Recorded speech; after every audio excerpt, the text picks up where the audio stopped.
I'll introduce right now. First of all, my name is Jason Johnson. I represent the WhyTry organization. And let me introduce the topic first for this webinar, and then I'll introduce our panelists. The topic for the webinar today is going to be alternatives to suspension with SEL and restorative practices. And we've got a really impressive group of panelists today that I think are going to have some great insight you'll be excited to hear. First of all, I'm thrilled to introduce Dr. Tracy Piper. Dr. Piper is committed to improving outcomes for all students, especially those furthest from opportunity. She strives to be the clog in the school to prison pipeline. Throughout her career, Dr. Piper focused on innovative approaches to improve students' sense of belonging and agency, leading to better attendance, less school discipline, and increased achievement. Really unique career path. She began her career as a stockbroker, bartender, and chef. And then she ultimately became an educator to create positive change in her community. Degrees from Northeastern Illinois, Cal State, and University of La Verne, served as a teacher, site administrator, district administrator in public schools for over 20 years. And we do want to mention she has twin daughters and lives in Southern California with 3 lovable rescue dogs. Currently serving on the boards of California Association of Pupil Personnel Administrators, CAPA, and the Center Against Sexual Assault, CASA. Welcome, Dr. Piper. We are thrilled to have you. Thanks, Jason. I'm happy to be here, and I'm so happy to see all of the people that have joined us today from all over the country. Very exciting. It's awesome. Next, we have Mr. Christian Moore, Lcsw. Christian is a licensed clinical social worker and an internationally renowned speaker, a passionate advocate for youth. He's the author of the Resilience Breakthrough, and he's the founder of the WhyTry program, which is the organization that has been holding these webinars basically for the last year plus. He's one of the top social emotional and resilience presenters and researchers in the country, and his program, the WhyTry program, is one of the top SEL programs in the country as well. It's used in over 30,000 schools across the United States. We are thrilled to have Mr. Christian Moore back on the webinar with us. Christian, welcome, sir. Good to be back. Good to be here. And then last but not least, my name is Jason Johnson, and I am I'll be serving as the discussion moderator. My job is to try to get our panelists talking, and then I'll try to stay out of the way for as much as I can. My background is I'm a school psych. I came over to the WhyTry organization about 6 years ago. Prior to WhyTry, I was working as a school psych in the world of public ed. And it's just been an awesome experience to be able to do this at a broader level and be able to really collaborate and connect with educators and mental health professionals throughout the country and really throughout the world. So anyway, with that, I want to get right into the discussion. So on some of these, we do kind of a back and forth Q&A style. Today, I think I'm going to favor a slightly different approach where I'm going to start off by trying to get Dr. Piper to talk a little bit about some of the work that she's been doing. And then we'll throw over to Christian to share some of his insights as far as strategies that can, I think, complement the model that Dr. Piper is going to talk a little bit about. So to get us kicked off, to get us started here, I'm going to start with you, Dr. Piper, and I was wondering if you could just talk a little bit about the work that you've been focusing on these last few years, maybe talk a little bit about some of the challenges that you've been addressing, and then discuss a little bit about what your approach has been to discipline and suspension.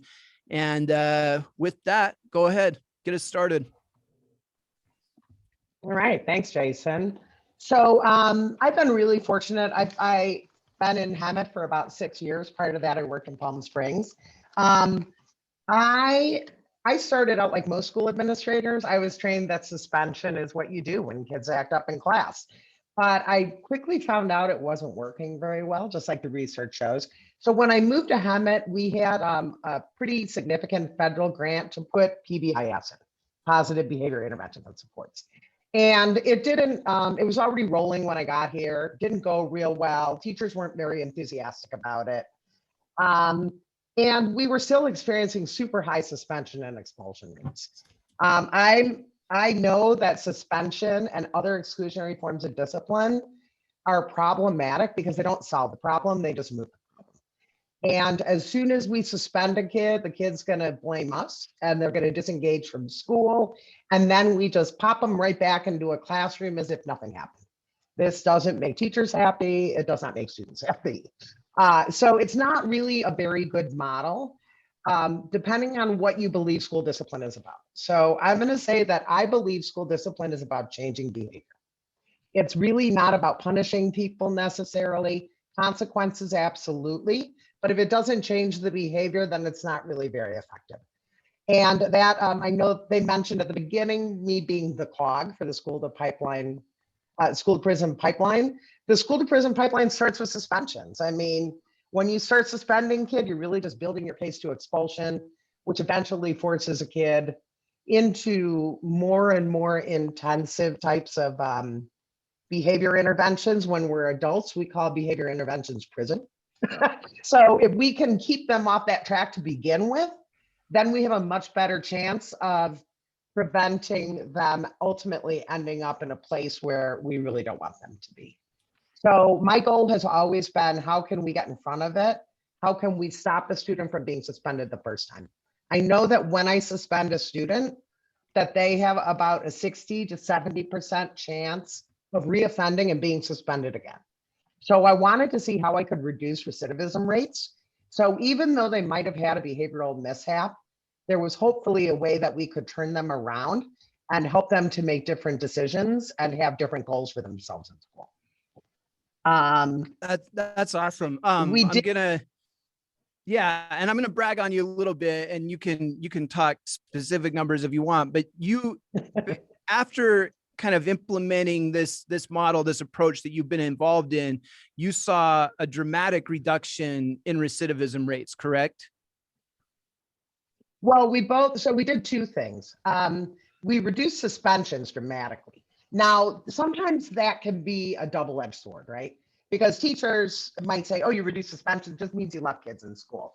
Mm-hmm. The fact of the matter is we came up with an alternate that was just as serious of a consequence by using an in-school alternative to suspension model. It's not in-school suspension because we have a credentialed teacher, special ed support in the classroom so that the student continues to access their regular educational program while they're in the class. But it also gives them an opportunity to do some goal setting and to give us a chance for some people to get to know them and work on some case management strategies. So first of all, we reduce suspensions so much that our dashboard numbers, our groups on our California dashboard, they range from red to green. Red is bad, green is good. We moved all of our student groups over at least 2 groups, maybe 3 groups. So first of all, we reduced suspension. Second of all, our recidivism dropped drastically. So we found that recidivism was still a little bit higher for middle schoolers than high schoolers, not surprising. But our recidivism among high schoolers, including special ed students, dropped to below 30% for all students. So there were far fewer kids offending again after the first offense. And then finally, we have been identified as significantly disproportionate for our students with disabilities in the area of suspensions. We actually resolved that with alternative to suspension. Since we're able to serve and meet the needs of students with disabilities, we were actually able to reduce our suspension rates to the point that we were no longer identified by the state as disproportionate with regard to suspensions. So it showed huge data changes, which of course everybody loves to see the data changes. But more importantly, if you think of all those kids that are no longer on the track where they're getting suspended again and again, instead we've gotten them on a track where they know where to get to support at school, they know how to be successful in school, they know how to reach out and who to reach out to when they need help. That to me is really the win. That is awesome. Yeah, I think you've got a lot of our attendees very intrigued now. So would you be willing to talk just a little bit, well, actually as much as you'd like, about kind of what your model, what your approach has been, maybe where you started with it, and then kind of how you've built it up and how you're really approaching discipline and suspension right now. Okay, so we started, like I said, we started with PBIS, and that was a little problematic for our teachers because it didn't get it. The messaging before I got here was not really great. So we were really working on tiered systems. And one thing, so I'm the director of student services. I'm not a director in educational services. So really my job is intervention. Prevention is really more of first best instruction, teacher-based situation. So I focus more on interventions. As we started looking at interventions, we realized we had a really shallow set of interventions, first of all. Second of all of our interventions were really exclusionary and punitive. And so we started really focusing on how can we help teachers understand kids' perspective, first of all. And second of all, how can we provide interventions that are more helping interventions than punishing interventions? So we heard Susan Barrett, Lucille Eber in Chicago at PBIS talking about an interconnected systems framework. And one of the first things we did is we started working on providing more mental health services. Now, as Jason mentioned, I was a stockbroker. I'm very money conscious. I do not believe that schools are funded to provide full mental health services. We are funded to provide curriculum. There's tons of people who aren't funded to provide mental health services though.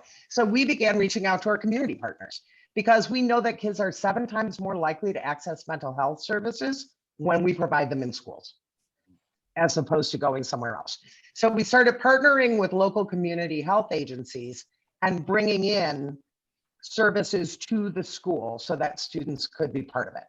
We also expanded our mental health staffing framework. These are in my slides, which I'll show in a few minutes, but we added some additional non-fully licensed. So we have one position called a PBIS specialist. This person has a bachelor's degree in psychology or child development, and they're considering whether they want to be a counselor or therapist. So we started to provide more therapeutic solutions for some kids. We started doing trauma-informed care. It was still not making a huge difference. So we decided, we had one principal back in 2014 who sadly had a student whom he'd expelled, and the student died in a very violent way. And the principal came to me and said, what could I have done differently? I really should not have expelled the kid. I should have been there to help him. And so we decided to pilot the alternative to suspension program at his school. We were already, we had about 8 trainers trained internally for restorative practices. So we were able to implement restorative practices. We added a socio-emotional curriculum component, which we use WhyTry in our secondary ATS program. And then we also added the educational portion and a case management portion. Because to think that we can put a kid in ATS for 3 days and the problem is solved is kind of ludicrous, if you ask me. So we have a whole team that works in the ATS program at every site. And that team gets together and determines what is the best 6-week follow-up for the student. And we provide a 6-week follow-up. Sometimes it's as simple as check in, check out with someone in the front office. Sometimes it's way more complex. Sometimes we need to talk to one of our community partners and get full wrap services for the family. It really varies depending on the student and the issues that they're facing. Sometimes it's just, I saw one of the questions in the chat, what about kids who cuss at a teacher? Sometimes it's really just an issue between a student and a teacher. And if we can get the teacher to participate in a restorative conference, all of our ATS staff are restorative practitioners. And so we encourage them to lead those restorative conferences to hopefully mend the relationship between the student and the staff member so that both of them can go forward more successfully. Awesome. Thank you so much. I'm writing notes furiously, and I've got a couple questions I'll probably come back full circle to around the end. I want to have you address one other thing to kind of get the discussion started this way, and then I'm going to throw it over to Christian. But I was wondering, the term has come up in our last few webinars, the term restorative practices, and it's something that we are a huge fan of organizationally as WhyTry. The model of restorative practices really aligns well with our approach to SEL, but it's a term. Sometimes those broad terms take on bigger meanings or different meanings than what they actually are. I was wondering if you could just give a little bit of an overview of the restorative practices model and kind of what your involvement with that has been and how you've built that into your system and your approach, because I think it's been a really key component to how you've approached working with kids and really specifically discipline in general. So if you wouldn't mind, talk a little bit about that. So we are, our trainers are all IIRP, International Institute of Restorative Practices trained, so which is a very formal training and very specific. And we're very tight in our RP training. We want to make sure that when we do the training, when we train as staff, so before we put ATS in, we train the entire staff in the full 2-day intro to restorative practices, because that includes all the research base. There's a lot of pieces that restorative practices that I think get lost if all you focus on is the question. So what does fair process mean? What is the to, with, for, and not box about, right? If we go more into depth with that, our teachers really understand like the why behind it, and it makes it a little stickier. The other thing that I love about restorative practice is, and I discovered this when I was a middle school principal.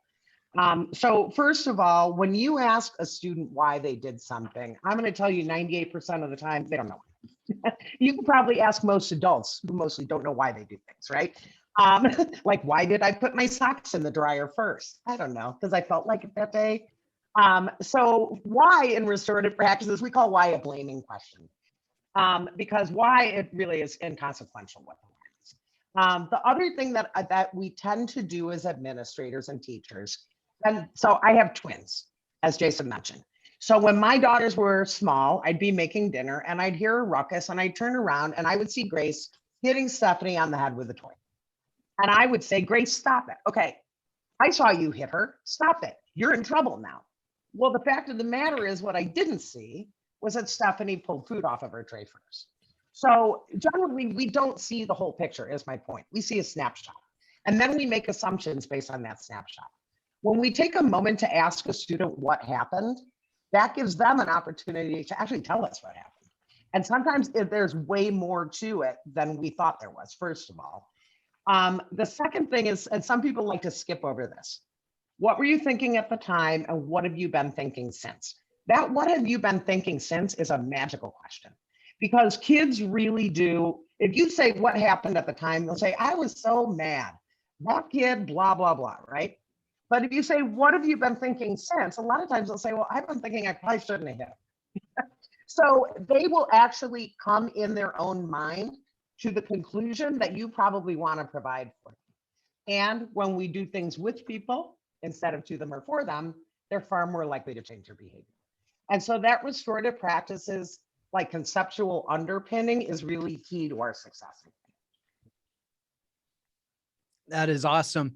Lots of questions coming in kind of about the model and about research. I'll try to come full circle that. And by the way, everybody, with your comments, I'm going to put up contact information for Dr. Piper at the end of the discussion today, and you'll have several ways that you can get a hold of her direct as well if you have some specific questions that we aren't able to get to during the hour that we have together. All right, that's I think a perfect setup.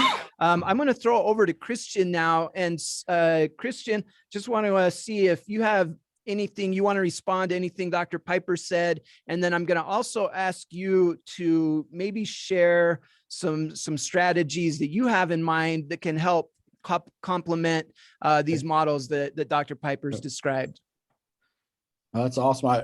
First, I just want to say I totally understand why everybody wants to connect with Dr. Piper and use her as a consultant and connect. As we did the preliminary setup for this, I got online with her for a few minutes.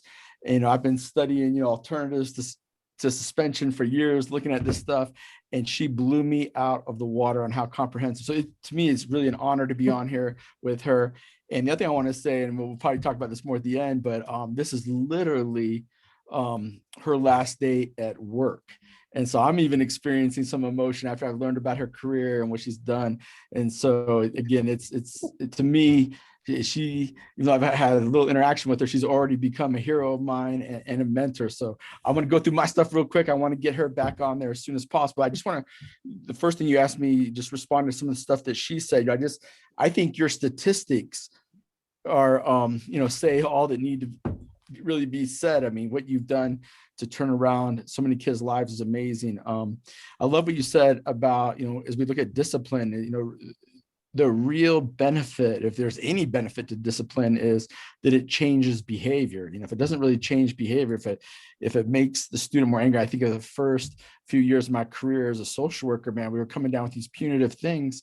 And even mental health, as a mental health worker, as a social worker, 20 years ago, we didn't even understand that it would be far more productive to change the behavior.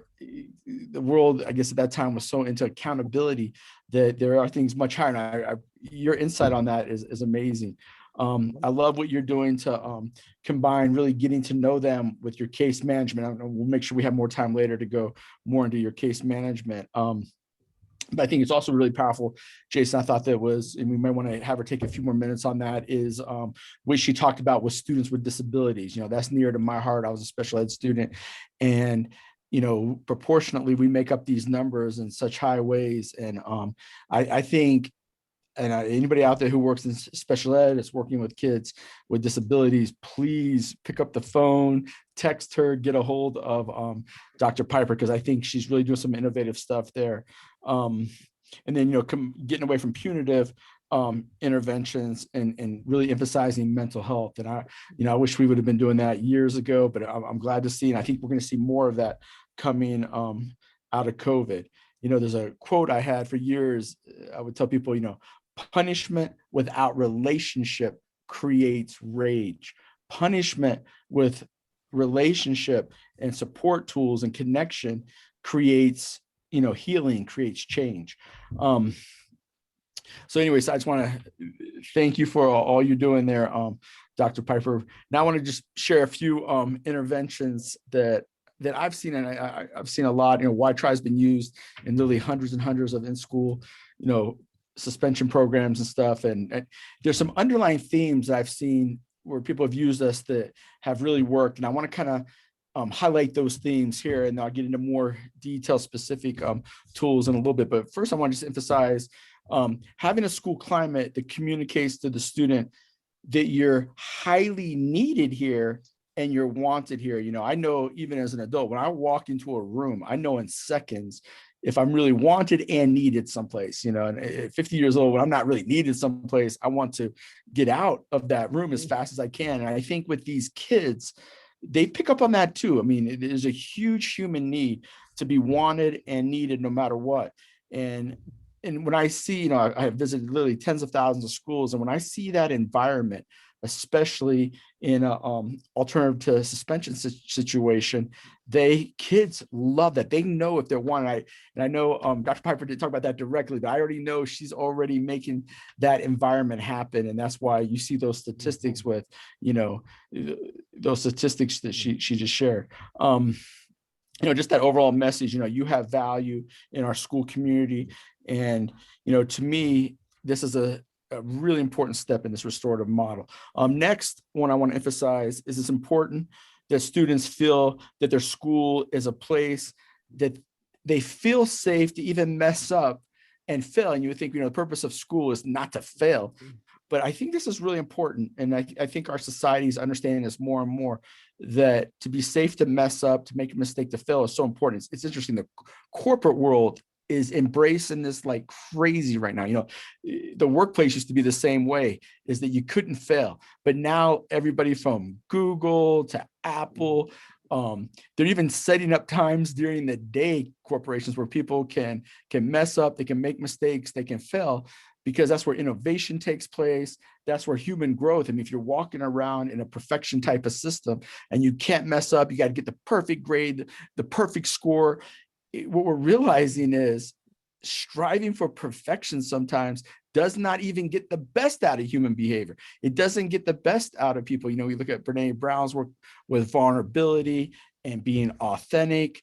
You know, sometimes in a more perfect environment and where you don't have authenticity, there's not empathy. You know, you think about how important empathy is to help children thrive, to help, you know, people learn from their mistakes. To have empathy for themselves, for other people is so important. So literally, I know it sounds crazy, but an environment that kids can fail in is extremely important. You know, also, I think school definitely provides, and I didn't totally understand this again until COVID hit, is that school can be a respite, a reprieve from what they're really dealing with sometimes in their community or their home life. Next, I think we really need to see schools as a place that can really facilitate real emotional healing. All the needed resources are naturally in a school. And so I was saying a second ago, I didn't even, you know, I've spent almost 25 years visiting schools. And one of the things I'm learning from this COVID situation is, man, there really is some built-in natural resources. You know, they're surrounded by adult mentors, peers, and opportunity to participate in activities that increase connections, friends, and community. Education helps us see how we can productively contribute to the world. We really need to go to the fullest extent to keep a student on campus because of these natural healing resources, you know. And again, you know, COVID and the isolation we're seeing, you know, the mental health, I mean, even amongst adults, almost 80% of adults right now are dealing with some type of mental health. It can be extremely mild, but almost 80% of adults. So you see the impact it has on kids with what is shaken out with COVID. And you know, it cannot, I mean, just a natural payoff. And I always thought it had to be something outside of it, but it's naturally built into the schools. You know, I think it's important that every student has a teacher, counselor assigned to them.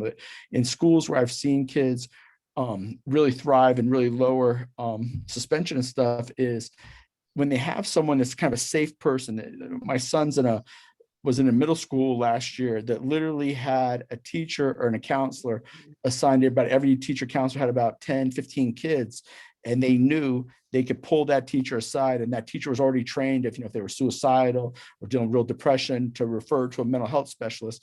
But they literally had a built-in safety net to catch these kids, you know, academically, socially, if they're feeling high anxiety, high depression, if they're feeling lonely. And I really encourage every school, if every kid should know at least 1 to 2 adults that no matter what's going on, there's a safe person they can talk to. It's really simple, but probably one of the biggest X factors I've seen.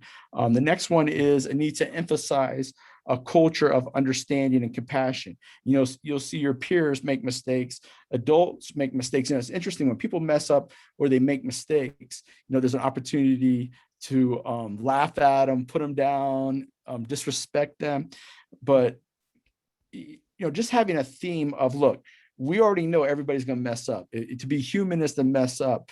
And so maturity is not ripping somebody apart or kind of jumping on their mistake. And, you know, and that goes across the board. And all you can see sometimes teachers will see a fellow teacher mess up and they'll, you know, disrespect that teacher or ride them a little bit. And I think that, or, you know, talk about them in the break room or whatever. It's like, we got to create a school environments that have more compassion. I think that has a huge impact on some of those statistics that Dr. Piper was talking about, you know, emphasize, and this last thing I just said kind of ties to this, but emphasizing a family mentality. You know, we're all in this together. If you're hurting, I'm hurting. My mistakes can impact you and vice versa. And so one thing that's really powerful, I've done this a lot, is when I was working in a school as a therapist, when kids would mess up, I mean, this kid would mess up majorly, I would sit down with them and say, hey, my job is to make sure you had the social emotional skills, you had the tools.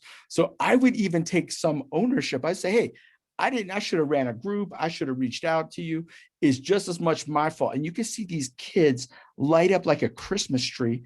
They made a huge mistake. And as an adult, I'm saying, hey, my job is to be here for you. Now, you could say, well, Christian, you can't reach every student. I get that, but it's one of the most powerful tools I would use when a kid had messed up or made a major mistake. I'd say, hey, man, we're in this together. I let you down. And they'd be like, no, Mr. Moore, you didn't have anything to do with it. I go, okay, I get that. Technically, I didn't have anything to do with it. But at the end of the day, I should have made sure you had these skills. And it's just a real simple thing that has a powerful, powerful impact. Most people are aware of their mistakes and flaws. And it's interesting. You got to remember, there's already natural consequences. I've learned, I guess it's like 0.5% of the population is antisocial. So you have like a 99.5% chance that the person already knows they messed up. And so jumping on that and kind of reinforcing that, oftentimes, it doesn't need to be done. I think sometimes we feel, I know as a counselor, I feel like, well, I got to break this down for them. I got to explain everything to them. But the older I get and the longer I've been doing mental health intervention, the more I know natural consequences. Usually these kids are going to be harder on themselves. They know if they severely hurt a friend, a peer, a teacher, they're usually aware. And I can't say across the board, I'm speaking in general. Of course, there's, individual situations that are a little bit different. But anyways, those are a few of the ones I want to emphasize. I don't want to take up too much time because I want to get Dr. Piper up here going more. So thank you. Awesome. Thank you, Christian. You made me think. I'm gonna call out one of our attendees because we have a really incredible community on here. It made me think. One of our previous webinar panelists was a professional named Dr. Camille Scott Tolliver, and I know she's on here today. But when you were talking about having somebody assigned to every student, she shared in when she was speaking on the webinar she was on, she shared that at the school she was an administrator at, they created this Post-it note board, and they had every student, they had to have a Post-it note that identified at least one adult in the school that had a strong connection with that student. And if they couldn't find that adult, to match up with a student, then they made it their priority to connect somebody up. And Camille, I hope I got that somewhat right, but it stuck with me because I was really impressed with that practice. I think it lined up right with what you're saying. I'm going to throw it back now to Dr. Piper. You can respond to anything Christian said, but then the other things I was wondering if you could take us to next. Christian did mention advocating for the students with disabilities. If you have any thoughts about that. But then the other thing I was wondering if you could talk a little bit about is I've heard you talk about your 6-week post-incident model that you follow for case management. I was really impressed with that. And I think there's a lot of people on here that would benefit from hearing your approach to that as well, because I think that's a pretty revolutionary approach to really help these kids out. So go ahead, Dr. Piper. Well, thank you. First, I do want to respond to something Christian said, because actually Miriam in the chat was talking about the Wolfpack book and the idea of empathy. We have to have empathy for students for sure. But one of the things that I think restorative practices brings to the table is it provides empathy for teachers too. I mean, if you look at the work of Jeff Sprague, University of Oregon, he's a big believer that when a student misbehaves in class, that's a vulnerable decision point. This is a foundational idea in PBIS research. And when we hit a vulnerable decision point, we are just going to react. When we react from our unconscious biases. When we respond from our beliefs and values. So one of the things we do is mindfulness to give teachers that moment to respond instead of reacting. But having empathy for the fact that Jeff Sprague points out that a lot of times when a teacher misbehaves in class, that actually elicits a shame response in teachers, because teachers want to think that they have a high degree of self-efficacy. And if they've planned a lesson and some kid gets up and starts cussing them out, clearly they're not as effective as they wanted to be.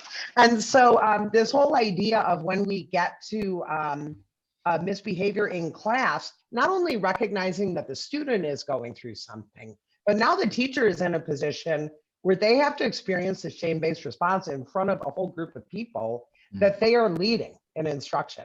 And so how do we have empathy also for the teacher? And that's where we bring in the restorative conferencing between teachers and kids, because not only does the teacher need to understand what the student's going through, but the student needs to understand the harm they've caused by their behavior too, because their behavior caused some harm for the teacher as well. And so that's I just wanted to kind of tack on to that empathy idea. It's really important to have empathy for both sides of the situation, right? Because the behavior elicits problems for everybody. You could even argue that the behavior might cause harm for other kids in the class. So that's just my little pulpit about restorative practices and teachers and kids. So thanks for letting me share that. So let me first answer the question about students with disabilities. So I was super fortunate to have a great special ed director that worked alongside me, Dr. Jen Martin. She works in our district. And together, when we brought in alternatives to suspension, what we did, because one of the questions was, how did we find the staffing? We used to staff an in-school suspension room. What we did was we just moved that teacher. We said, you no longer have in-school suspension. You only have alternative suspension. That's the only game now. And so we really shifted staffing. In the schools where it's like really the premium program, they have a special ed teacher that is the teacher in the classroom, because we don't use classified staff. We use a fully credentialed teacher. Some schools can't part with the special ed teacher. So what we do is we put an instructional aide in the class. And then if the student gets assigned to the class and we don't have, if we can't meet their FAPE needs or their IEP needs, then we have an instructional aide that will either bring them back to their resource class to get the support that they need. Because there's a whole portion of the day that is just instructional. So we can either bring them into class to make sure that we meet their needs as outlined on the IEP. Sometimes we can meet their needs in the actual classroom, depending on what their needs are. And if neither of those are the case, we actually will talk to the parent about, we're going to give you an opportunity to do alternative to suspension instead of an out of school suspension, which is what we would offer to any general ed student, right? So that's an access issue as well, because they're able to access the same intervention. And then the parent signs an amendment that says, okay, for these 3 days, I understand that we're going to be doing a little bit something different with their instructional program. So we do the best we can to meet the needs within the class or to bring the kid out to the class. But even if we can't, we have a way to meet the kid's needs. By the way, over the 5 years we've had this program, we make the parents sign a contract that the kid will serve ATS instead of a suspension. Only one parent has ever turned us down. Parents just don't turn us down. They want to do this. So that's helped a lot. And then when we do the case management, so I don't know how many of you have like read behavior goals and IEPs, right? Will be kind to other students or it's something equally vague, right? Well, now that we have this 3-day period of time where we're really focused on behavior and the students' struggles and why they're not behaving, we can write way more targeted, comprehensive, and specific behavior goals or create a behavior support plan. So that leads into the case management portion. So we have case management for all the students.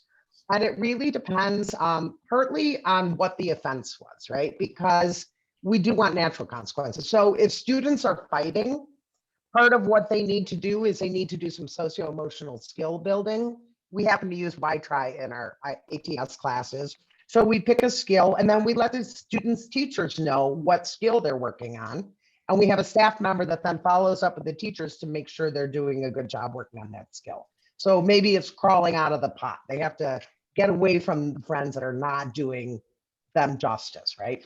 There's other kids that maybe they just need check in, check out.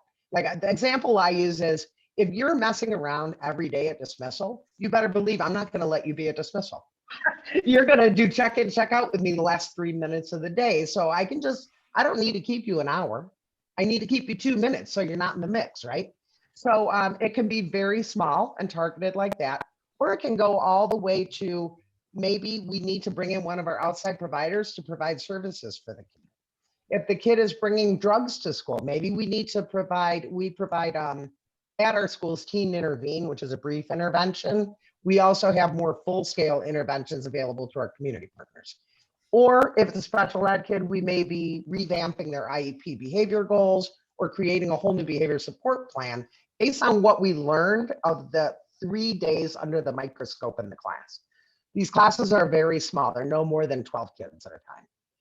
So the teacher has a really great opportunity to put a microscope on them and figure out exactly what the kid needs and how we can help their behavior change. That's awesome. Thank you.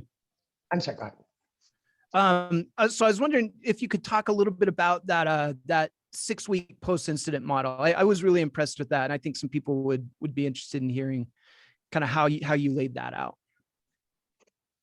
Okay, well, we actually began our post-incident model with I'm embarrassed to tell you, we have an extremely high expulsion rate.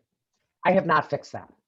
Okay, can't do everything, right? So one thing I was able to do though, is kids were coming back from expulsion and just getting dropped into school where they had committed an expellable offense. You can imagine how thrilled everybody was with that situation. They were not. So we started putting restorative conferences in as part of our intake back from expulsion. And then when we started doing alternatives to suspension, we decided that we needed to do the same thing with alternatives to suspension, that they couldn't just get dropped back into the general, into their world again, because nobody changes their behavior quickly. So they do a couple of activities. They do socio-emotional curriculum, and we have an assessment that we use with that. So we already select specific skills that they probably need the most work with. And they also do an all about me PowerPoint presentation that they share with so if they were in a fight, they have to share it with the kid they were in the fight. By the way, if they were in a fight, both kids have to serve ATS together. And they have to go through restorative practices every single day, morning and afternoon. So by the end of the 3 days, it's over with usually. I mean, it's really rare that they still have an issue. And so if we realize that that's one of their issues, we find a way maybe for them to work with a peer tutor. So it's a very natural consequences kind of idea that whatever it is you're struggling with, we're going to provide you support in that area until we think you're back on the right path again. So after 6 weeks, so one thing that we tend to do in schools is we tend to put a kid in an intervention and it's a life sentence. We actually set the intervention at 6 weeks. Now at 6 weeks, we may say, oh, that's not enough. We need to still provide more support and we can extend it at that point. Or we can say, that's plenty, you're good to go. See you later. Come see me if you have any questions. But that 6-week period gives us some time to put an intervention in place. And if it doesn't work, we can tweak it a little bit. Maybe check in, check out twice a day is not enough. Maybe we need it 4 times a day. Maybe 4 times a day is too much and we only need it once a day. We can tweak it as we go along so that by the time we get to the end of the 6 weeks, we can titrate them off whatever that particular intervention is, or we can increase it if necessary.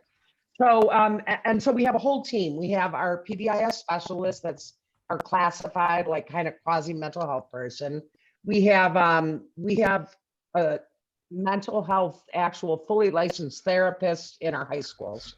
We have associates and interns in our middle and high schools. In our middle and elementary schools. So we have mental health support. We have an administrator on the team. We have a teacher on the team.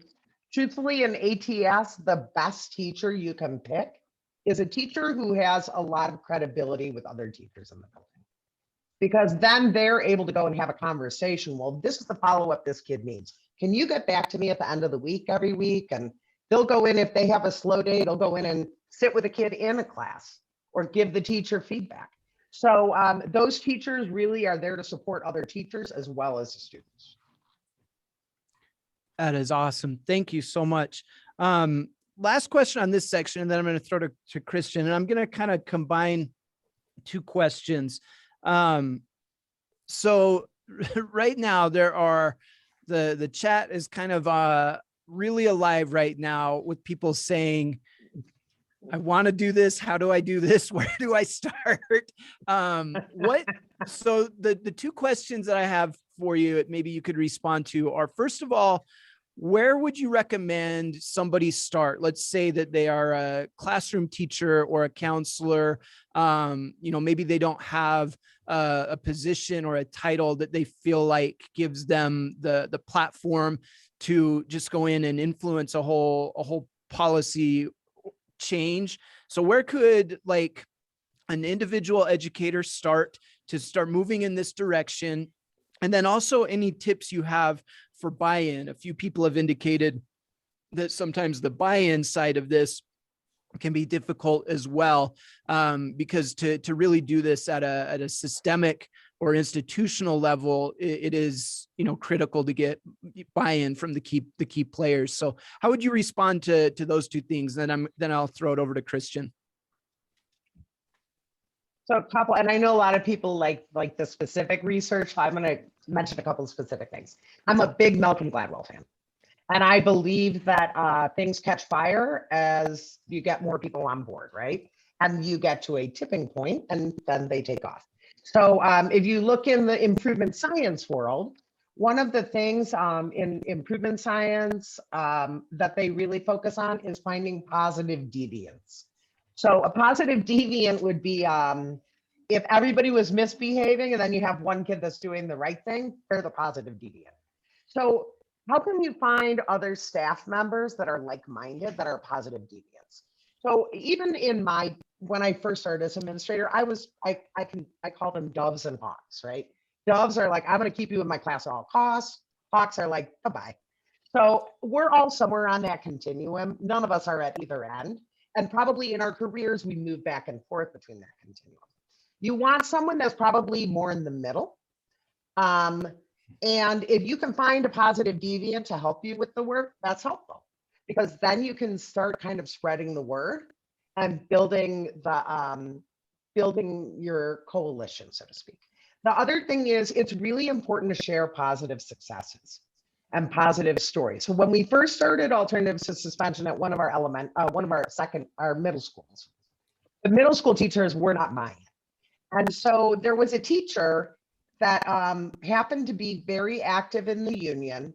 She was a math teacher. I was a math teacher. I know that math is a hotbed of task avoidance.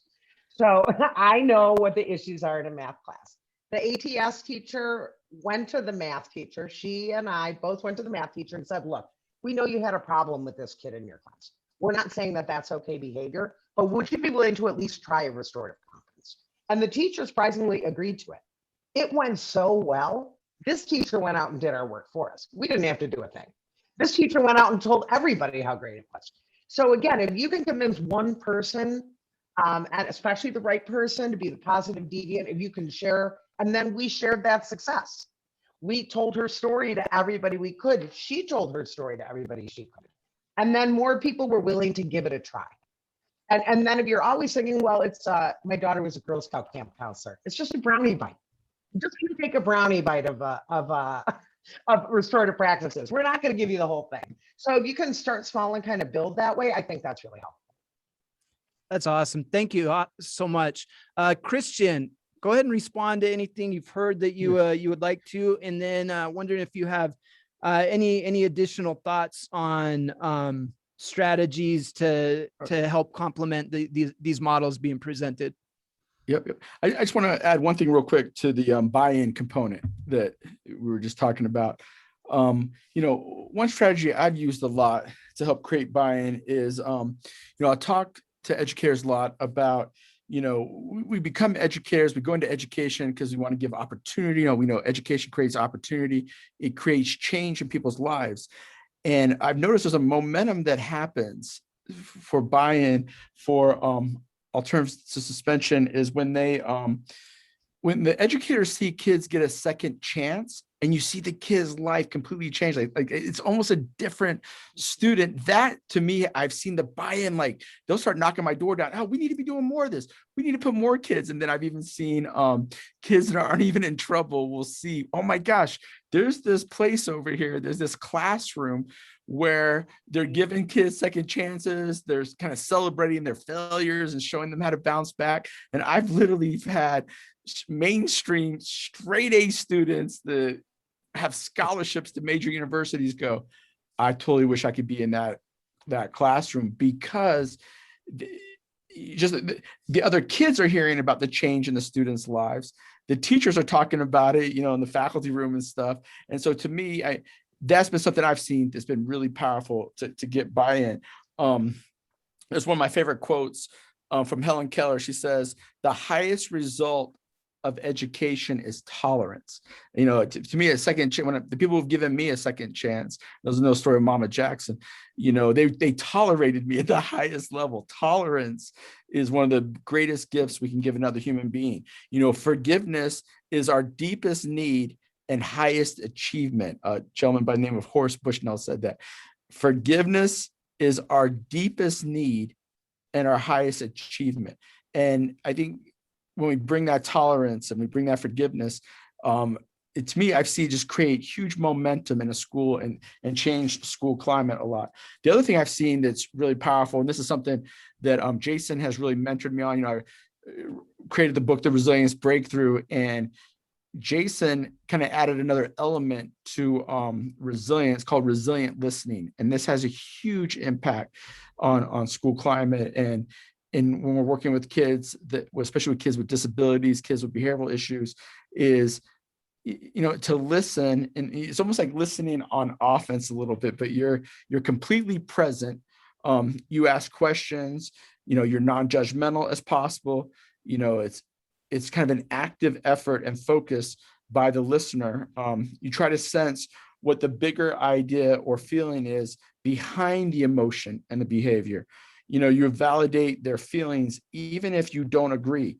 This must be sincere and authentic, but that ability to be a resilient listener is so important as a tool. And I know Jason's kind of the creator. I'm lecturing on his theory here. You want to add anything to that, Jason?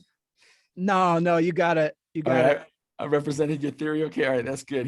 He's had to quote me for like 10 years. So every once in a while, I got to flip on him. But he really is. It's some powerful stuff. And Jason, just by the way, a little side note, Jason just put together an incredible training, which we have huge tie to this. It's our concept of surrendering the one-up relationship, where we create an environment where all kids, they know they have value and worth, whether they're succeeding or whether they're failing. And so please, check that out, and you'll see some of that on our website here pretty quick. The other thing around this concept too, a little bit that we're talking about, if you check out another tool you can check out, there's a podcast I did with a guy named Judge Teskey.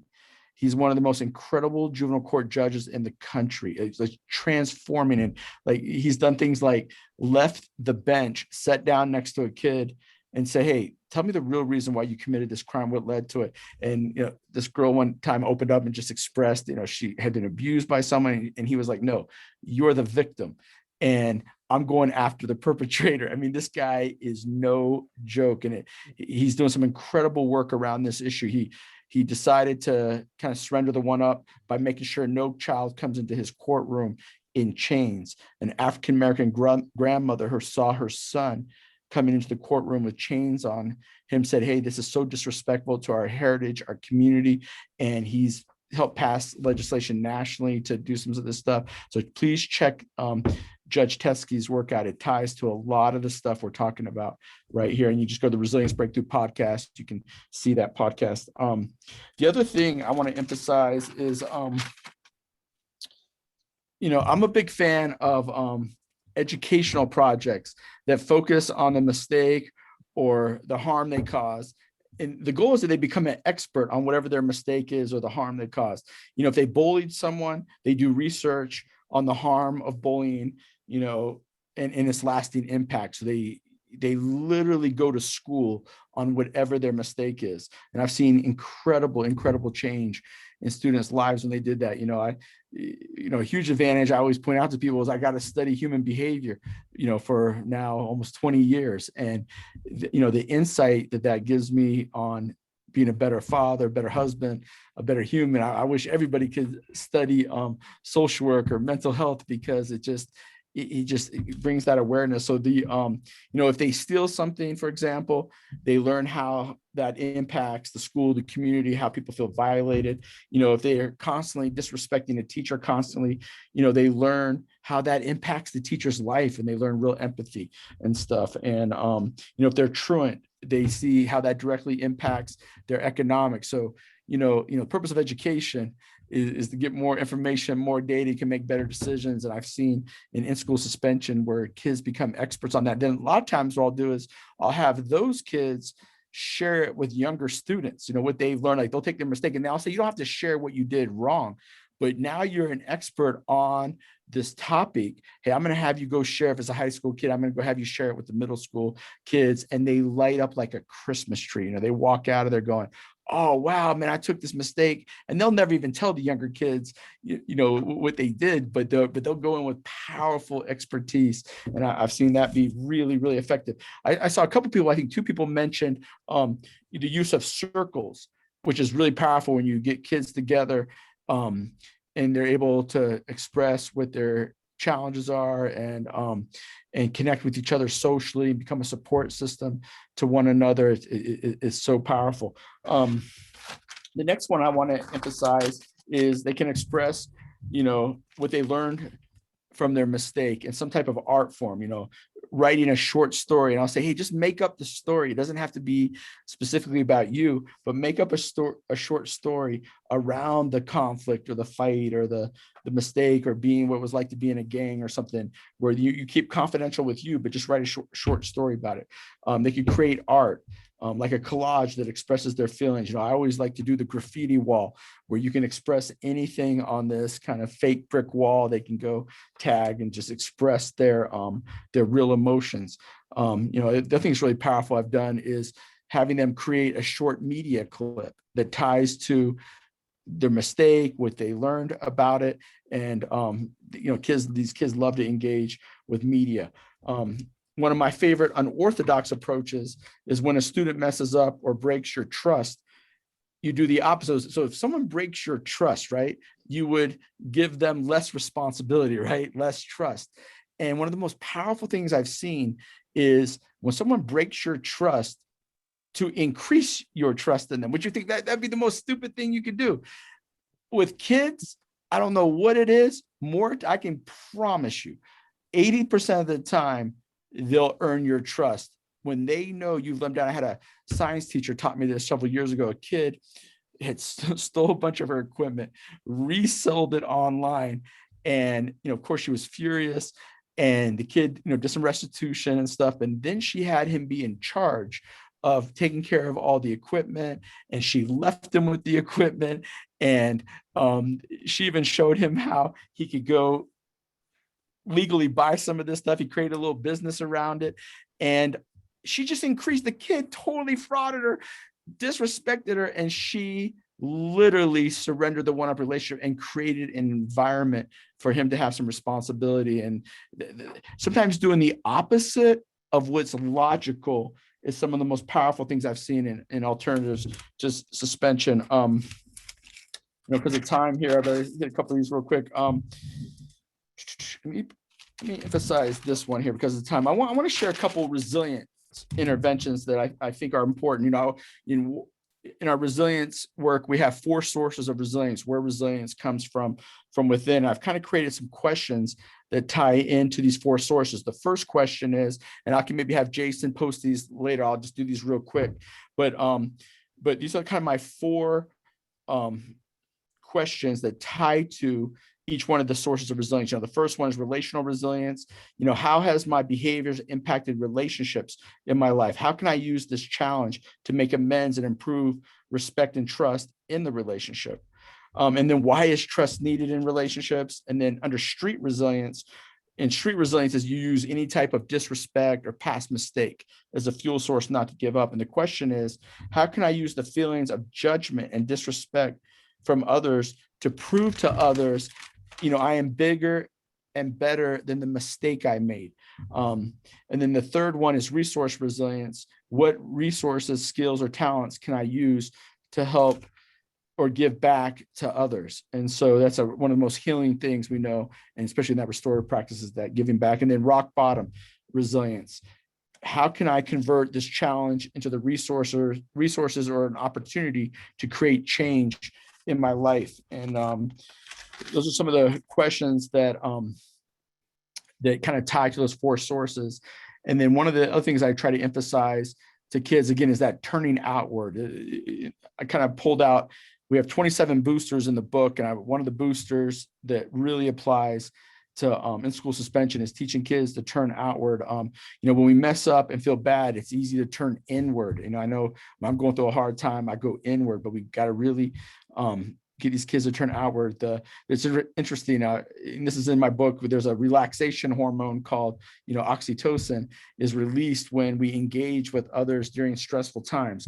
As we turn outward to others who are especially non-judgmental during our lowest times, real physical and psychological healing starts to take place.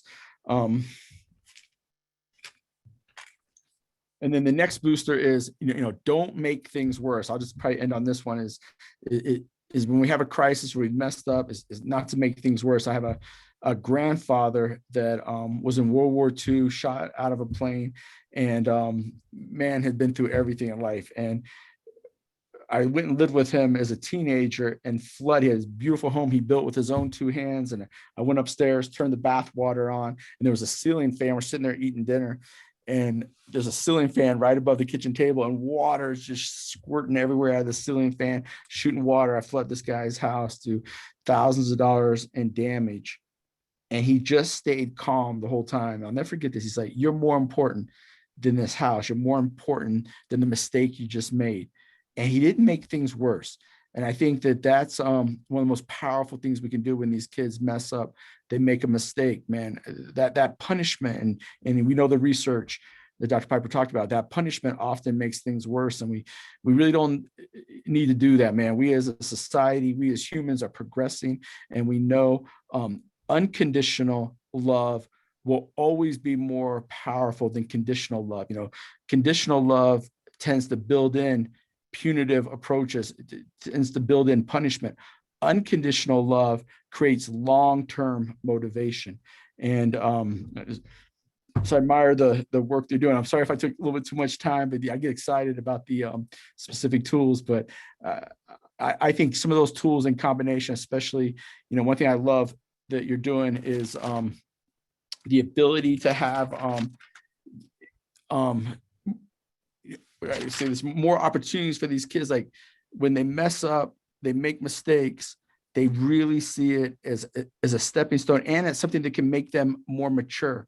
It's an opportunity to progress, to be more mature. And the work you're doing, Dr. Piper, to do that is unbelievable. And man, I'm sad that you're retiring today, man, because this world needs more of you. So again, you're my hero. Thanks for all you've done to help, so many children and families heal. Thank you, Christian. In the interest of time, I hope I know a couple of our attendees have to hop off. I hope that most of you will be able to stay on, because I've got one more question that I think will be interesting for you to see the response to.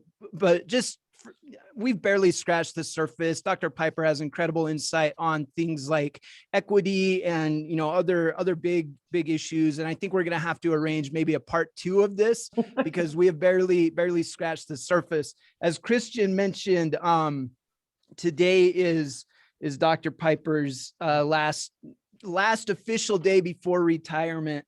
And so to pull the curtain back just a little bit, we have a call before this meeting where we talk about what we're going to talk about, but then sometimes stuff comes up in the comments, and I realize that there's an important question that I need to ask that maybe wasn't part of our pre-discussion. So I hope Dr. Piper will forgive me for going off script here just a little bit, but this is a really critical question.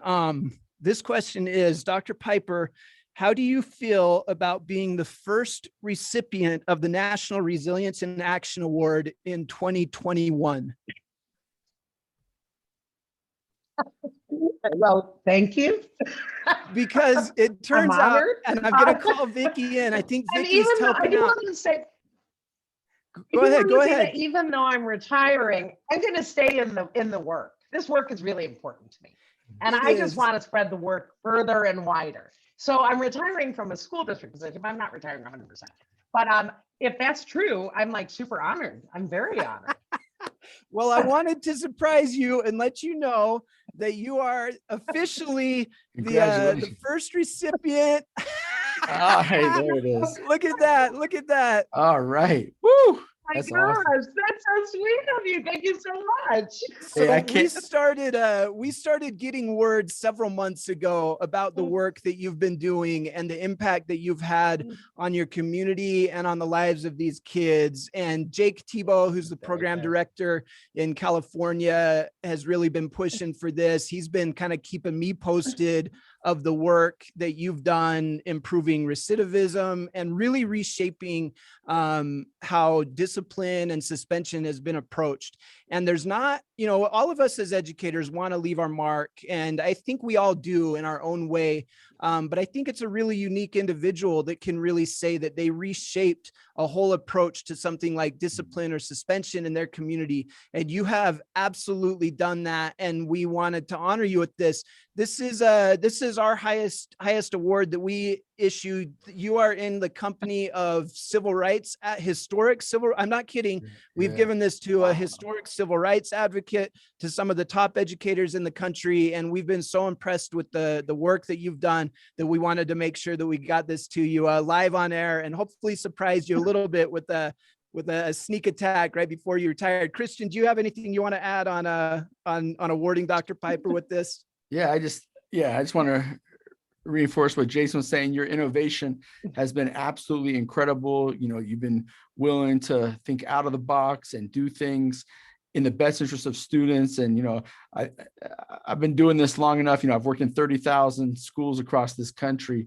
And, I know you're not going to mention this or bring this up, but, sometimes when we create things or we do things out of the box, we can be attacked. People, it's not easy. There's politics, there's complexity in school systems and stuff. So I also want to honor that, you personally sacrificed things over the years without you even telling me. I already just know you sacrificed a lot to knock doors down for kids. And that's not an easy thing to do, because a lot of times we want to do the status quo, and you broke the status quo, which saved a lot of kids' lives and inspires me to do more of that. It's hard. People, you make real change. People can, it's that street resilience. You got to work through all that, and you did it, and that's why you're one of my heroes. And again, I'm glad you're going to be able to share with the world a little bit more, and especially this country right now with what we're dealing with around equity and stuff. You'll be able to share your work, and we can help more of these kids. And we definitely want to, over the next little while, like Jason was saying, want to have you back on here. We'd love to collaborate with you more and making that happen. So we're going to make sure you don't stay retired as well. So we really appreciate all you're doing, and congratulations. And you are the first recipient of that award this year. And so that's a big deal. And so just congratulations to you. And thanks for helping so many students like myself. I'm putting up your contact information. Oh my now. gosh, this is